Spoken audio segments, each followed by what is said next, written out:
जय श्री कृष्ण दोस्तों, ये है 62 एपिसोड और आप सुन रहे हैं 10वां स्कंद 62 अध्याय। जब बानासुर की आज्ञा पाकर सब दैत्य अपना अपना शास्त्र अनिरुद्ध पर चलाने लगे, तब उन्होंने क्रोधित होकर उसी शिला से दैत्यों को मारना आरंभ किया। उसकी चोट से बहुत से दैत्य मर गए, कुछ घायल होकर गिर पड़े और बाकी अपने प्राण लेकर भाग गए। जब बानासुर ने देखा कि पुरुष महाबली है, इनसे मेरी और सब सेना मारकर हटा दी, तब उसने नाग फांस जो महादेव जी ने उसे दी थी फेंक कर अनिरुद्ध को फांस लिया और उसी तरह बांधे हुए अपनी सभा में ले जाकर कहा कि हे बालक, अब तेरा प्राण लूंगा, जो तेरा सहायक हो उसको अपने लिए बुला ला। अनिरुद्ध ने यह सुनकर विचारा कि मैं अपने बल से नागफांस को तोड़कर बाहर निकल जाऊं तो शिवजी का अपमान होगा, इसलिए मुझे दुख हो तो कुछ चिंता नहीं, पर महादेव जी का वचन झूठा न करना चाहिए। जो महापरमेश्वर की इच्छा होगी सो होगा। इधर अनिरुद्ध पड़ा हुआ अनेक तरह से सोच विचार कर रहा था और उधर उषा उसका समाचार पाते ही व्याकुल होकर चित्रलेखा से बोली, हे सखी, ऐसे जीने पर धिक्कार है जो मेरा प्राण प्यारा दुख उठावे और मैं सुख में रहूं। मेरे प्राण निकल जावे तो अच्छा है। जब ऐसा कहकर उषा अति विलाप करने लगी, तब चित्रलेखा उसे धैर्य देकर बोली कि तू कुछ चिंता मत कर, तेरे पति का कुछ नहीं हो सकता।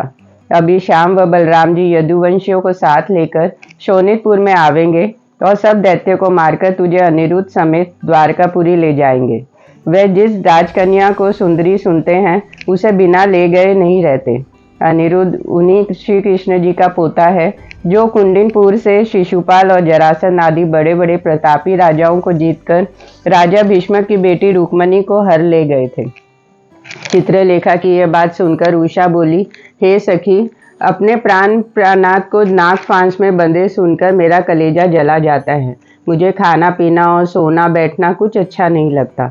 बानासुर चाहे मुझको भी अनिरुद्ध के साथ मार डाले तो अच्छा है, पर इस महादुख में मुझसे उनका साथ छोड़ा नहीं जाता।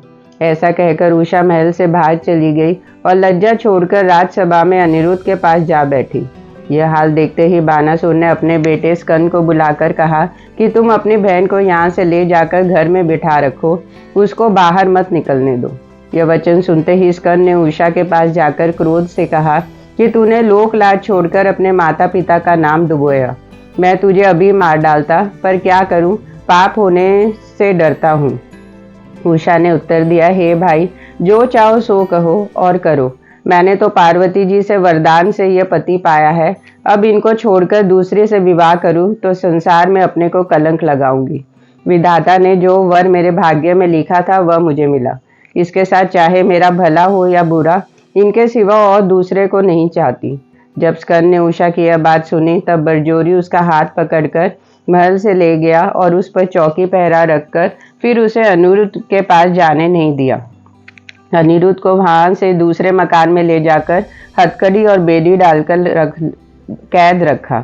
इधर तो अनिरुद्ध जी उषा के विरह में व्याकुल रहने लगे और उधर उषा ने भी अपने विरह सागर में डूबकर खाना पीना छोड़ दिया।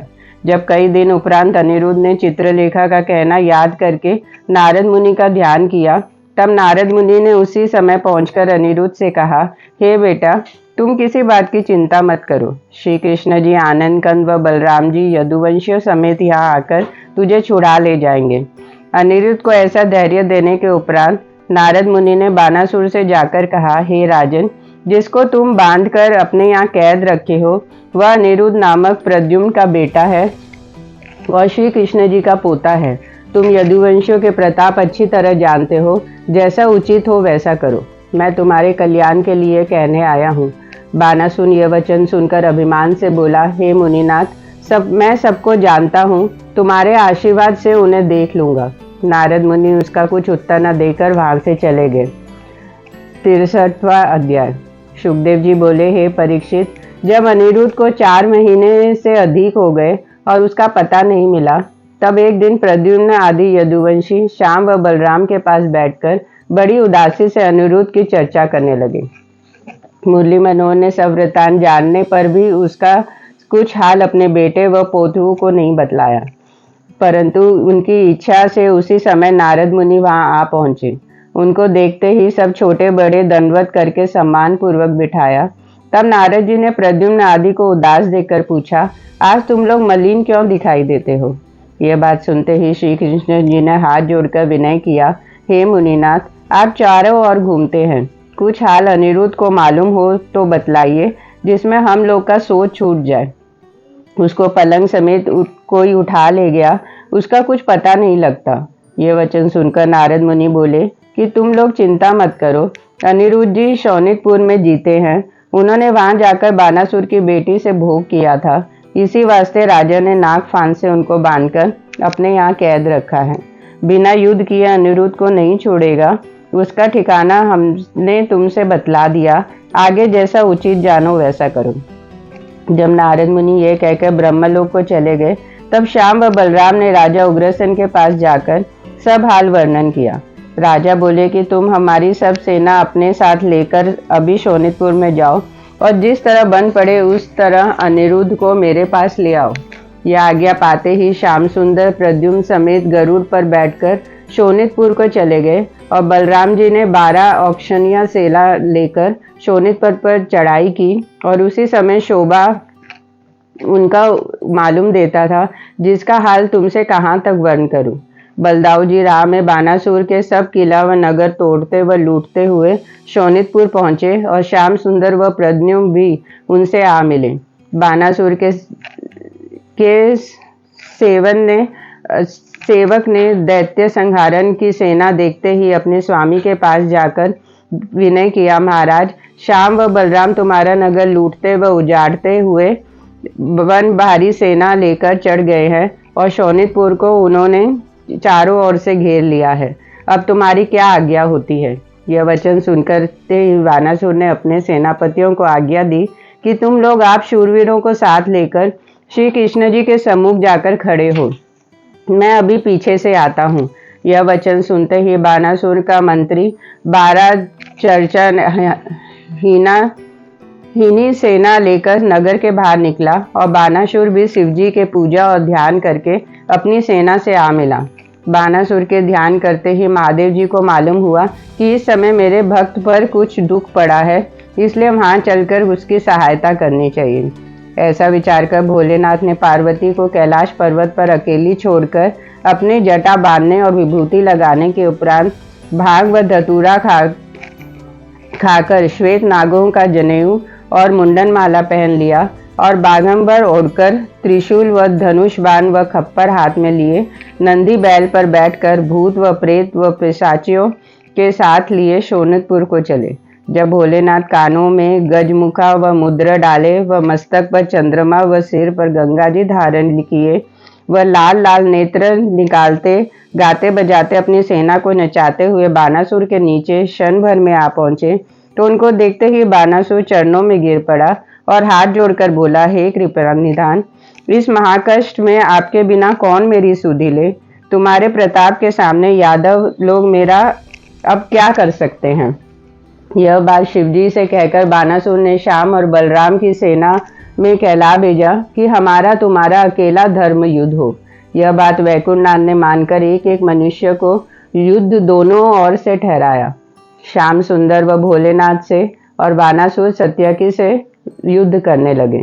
बलराम जी व कुंभान मंत्री से बानासुर के बेटे स्कंद व मुरली मनोहर के पुत्र चारुदेशन से और बानासुर के दूसरे मंत्री कुंभकर्ण व सांब से युद्ध हुआ। जब इसी तरह सब शूरवीर अपनी अपनी जोड़ी से अनेक शस्त्र लेकर लड़ने लगे, दोनों सेना में मारू बाजा बनने लगा। ब्रह्मादिक देवता अपने अपने विमानों पर बैठकर युद्ध देखने के लिए आए। तब शिवजी ने जैसे ही पिनाक धनुष पर ब्रह्म बाण रखकर चलाया, वैसे ही द्वारकानाथ ने शांग कमान से तीर मारकर उनका बाण काट डाला। जब शिवजी ने बाण चलाकर बड़ी आंधी प्रकट की, तब वृंदावन बिहारी ने अपनी महिमा से उस आंधी को मिटा दिया। फिर कैलाशपति ने यदुवंशियों की सेना में अग्निबाण चलाया, तो श्याम सुंदर ने जल बरसाकर उस बाण की अग्नि बुझा दी और एक बाण अग्नि के समान ऐसा छोड़ा कि महादेव की सेना में सब का शरीर मूछ दाढ़ी समेत जलने लगा। जब भोलेनाथ ने अपनी महिमा से पानी बरसाकर जल व अधजले भूत व प्रेतों को ठंडा किया और क्रोधित होकर नारायणी बाण चलाने के लिए तर्कस से बाहर निकाला। फिर कुछ सोच विचार कर रख दिया। उस समय दैत्य संहारन आलस्य बाण छोड़कर शत्रु की सेना को इस तरह काटने लगे जिस तरह किसान लोग ज्वार का खेत काट डालते हैं। यह दशा देखकर जब महादेव जी ने 3 बाण श्याम सुंदर पर चलाए, तब लक्ष्मीपति ने उन तीरों को भी काटकर एक तीर ऐसा मारा जिसके लगने से शिवजी गिर पड़े और जम्हुई लेने लगे। जब स्वामी कार्तिक ने बड़ा भारी युद्ध प्रद्युम्न से किया, तब प्रद्युम्न जी ने 3 बाण उसे मुरैले के जिस तरह स्वामी कार्तिक चढ़े थे ऐसे मारे कि वह मुरैला रणभूमि छोड़कर आकाश में उड़ गया। जब स्वामी कार्तिक आकाश से यदुवंशियों को तीर मारने लगे, तब प्रद्युम्न ने मुरली मनोहर से आज्ञा लेकर मारे तीरों के उस मुरैले को स्वामी कार्तिक समेत पृथ्वी पर गिराकर अचेत कर दिया। बलराम जी व शाम ने बानासुर के दोनों मंत्री मार डाले। यह दशा देखते ही बानासुर सत्याकी से लड़ना छोड़कर केशव मूर्ति के सामने आया और 500 कमान जो अपने हाथ में लिए थे, 2-2 बाण एक एक धनुष पर रखकर सावन भादों की बूंदे के समान श्याम सुंदर पर बरसाने लगा।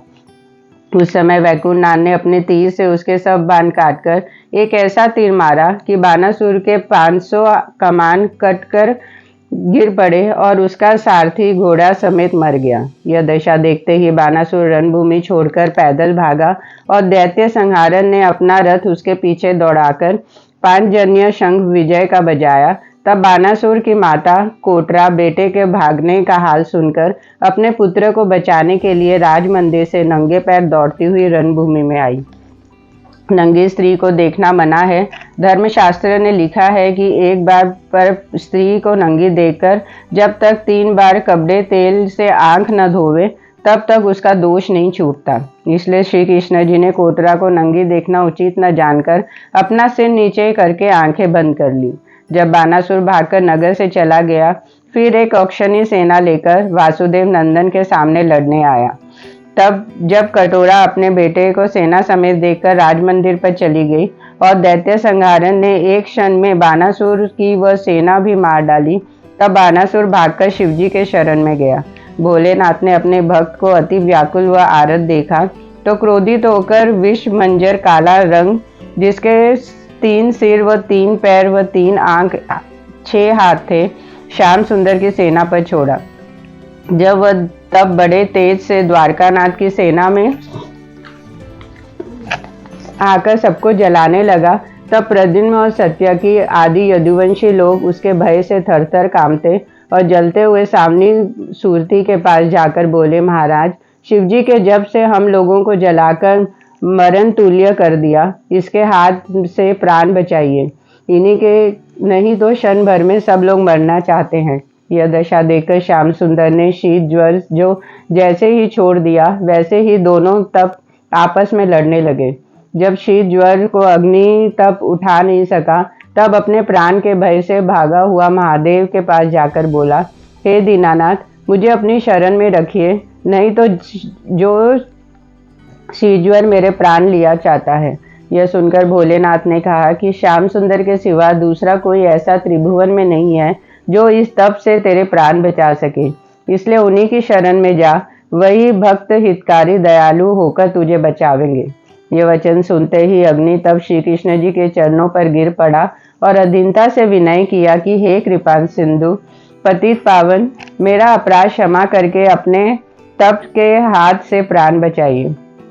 आपका आदि अंत कोई नहीं जानता, तुम्हारा नाश कभी नहीं होता।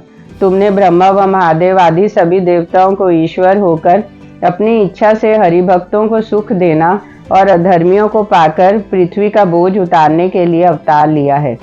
ऋषिवर व योगी लोग तुम्हारे स्मरण व ध्यान के प्रताप से जो कुछ शुभ और अशुभ किसी को कहते हैं, वह बात उसी समय हो जाती है, पर वह लोग भी तुम्हारा भेद नहीं जानते।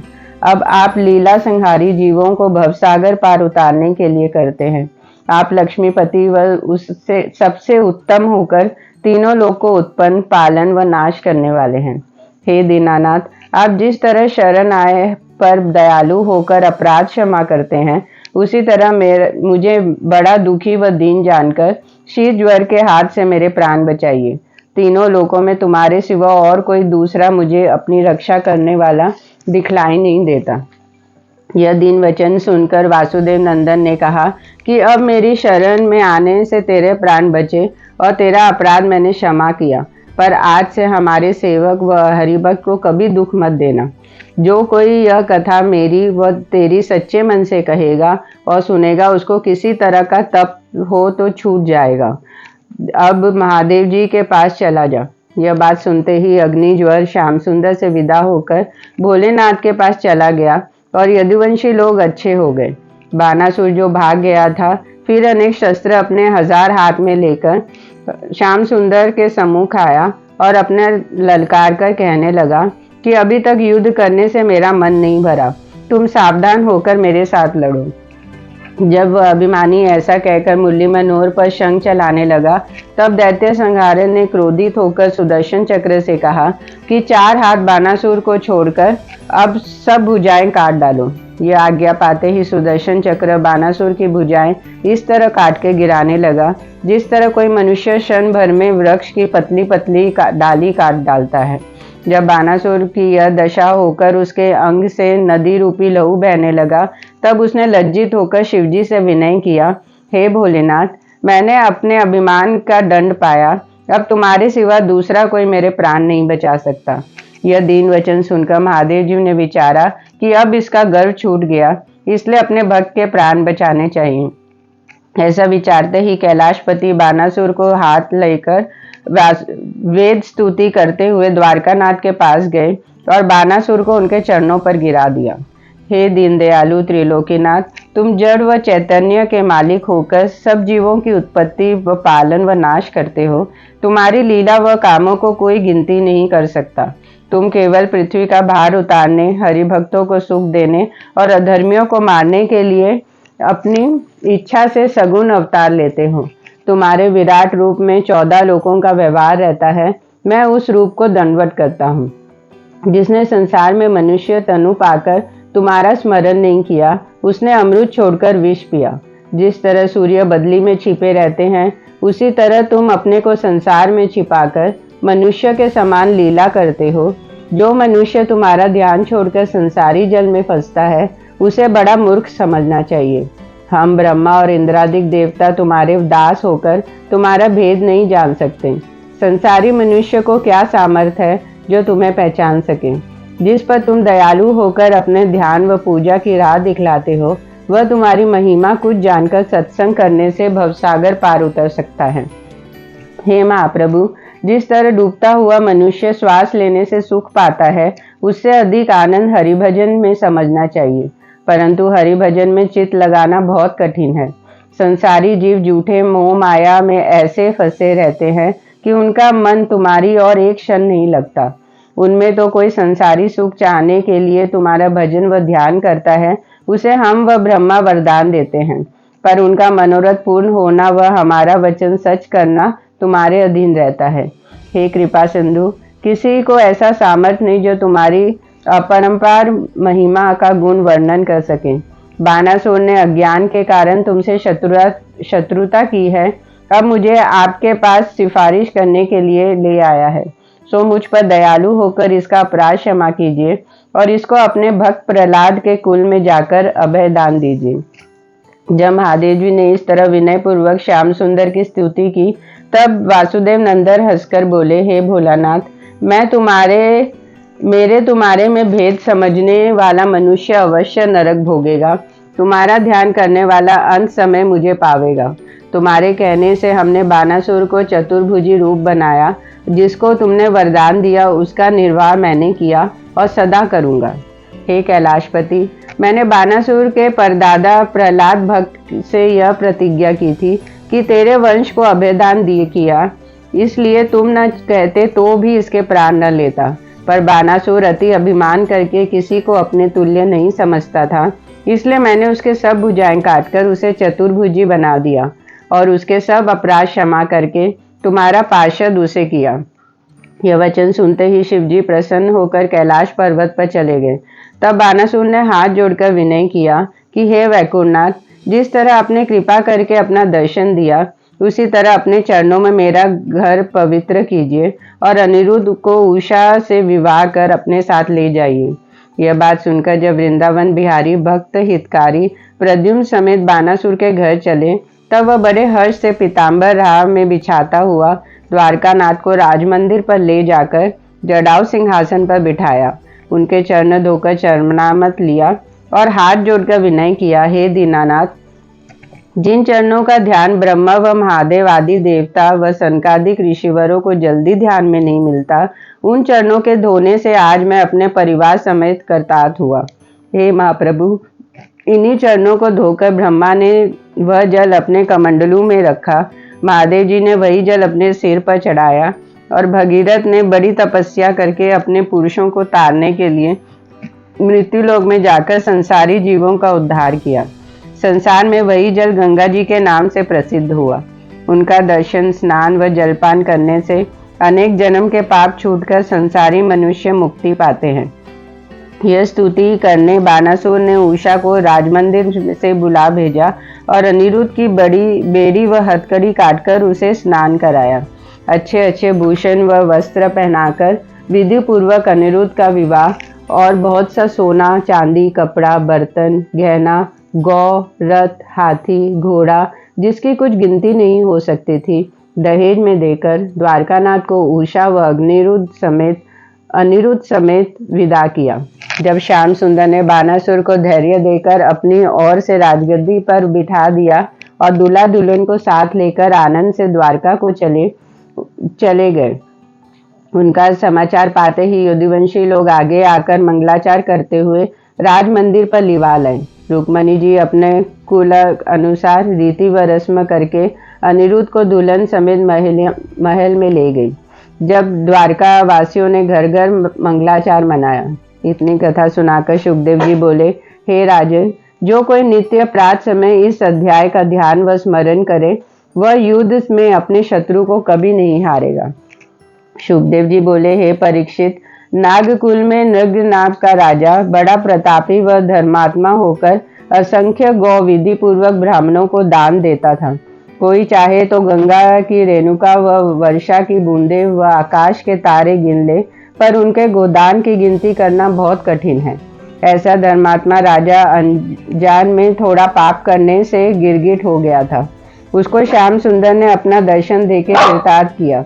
इतनी कथा सुनकर परीक्षित ने विनय किया, हे मुनिनाथ, ऐसा धर्मात्मा राजा कौन अपराध करने से इस दशा में पहुंचा, उसकी कथा सुनाइए। शुकदेव जी बोले, हे राजन, राजा नृग नित्य नियम करके प्रतिदिन हजारों गौ विधि पूर्वक ब्राह्मणों को दान देकर भोजन करता था। एक दिन कई गौ उसकी दान दी हुई भागकर बिना दान की हुई गौओं से मिल गई, सो राजा ने अनजान में वो गौ दूसरे ब्राह्मण को दान कर दी और वह ब्राह्मण गौ लेकर अपने घर चला। प्रथम दान देने वाला ब्राह्मण ने अपनी गौ पहचानकर उसे राह में रोका, तब दोनों आपस में झगड़ा करते हुए गौ समेत राजा के पास आए। राजा नृग ने दोनों ब्राह्मणों के हाथ जोड़कर विनय किया। यह वचन सुनते ही वह ब्राह्मण क्रोधित होकर राजा से बोला कि जो गौ स्वस्थ होकर हमने दान लिया, उसको करोड़ रुपए पाने से भी न देंगे। यह गौ हमारे प्राण के साथ है। यह सुनकर राजा ने विनय पूर्वक उनसे कहा कि महाराज, यह अपराध मुझसे अनजाने में हुआ। एक गौ के बदले लाख गौ लेकर अपना क्रोध क्षमा करो। जब लाख गौ व लाख रुपए देने पर भी दोनों ब्राह्मण ने नहीं माना, तब वह गौ छोड़कर अपने घर चले गए। तब राजा ने बहुत उदास होकर कहा कि अनजान में मुझसे यह पाप हो गया, सो कैसे छूटेगा। ऐसा विचार कर राजा ने उस अधर्म को छोड़ने के लिए बहुत से दान ब्राह्मण को दिया, पर कुछ संदेह नहीं छूटा। कुछ दिन बीते, जब राजा मर गया और यमदूत उसे धर्मराज के पास ले गए, तब धर्मराज ने उसको आदर पूर्वक अपने पास सिंहासन पर बिठाया और कहा, हे राजन, तुम्हारा पुण्य बहुत होकर थोड़ा सा पाप भी है, सो तुम प्रथम अपने पुण्य का फल भोगोगे या पाप का दुख। यह सुनकर राजा बोला, महाराज, पहले अपने अपराध का दंड भोगकर पीछे से पुण्य का फल भोगूंगा। यह सुनकर धर्मराज ने कहा कि तुमने अनजान में जो दान दी हुई गौ फिर दूसरे ब्राह्मण को संकल्प दिया था, उसी पाप से तुमको गिरगिट होकर कुछ दिन अंधियारे कुएं में रहना पड़ेगा। जब द्वापर के अंत में श्री कृष्ण जी अवतार लेकर तुमको अपना दर्शन देंगे, तब तुम्हारी मुक्ति होगी। यह वचन धर्मराज के मुख से निकलते ही राजा गिरगिट होकर गिर पड़ा और समुद्र के किनारे अंधेरे कुएं में रहने लगा। जिन दिनों में श्री कृष्ण जी बानासुर से जीतकर द्वारकापुर में पहुंचे, उन्हीं दिनों में प्रद्युम्न और सांब आदि यदुवंशी किसी कुएं की ओर अहेर खेलने गए।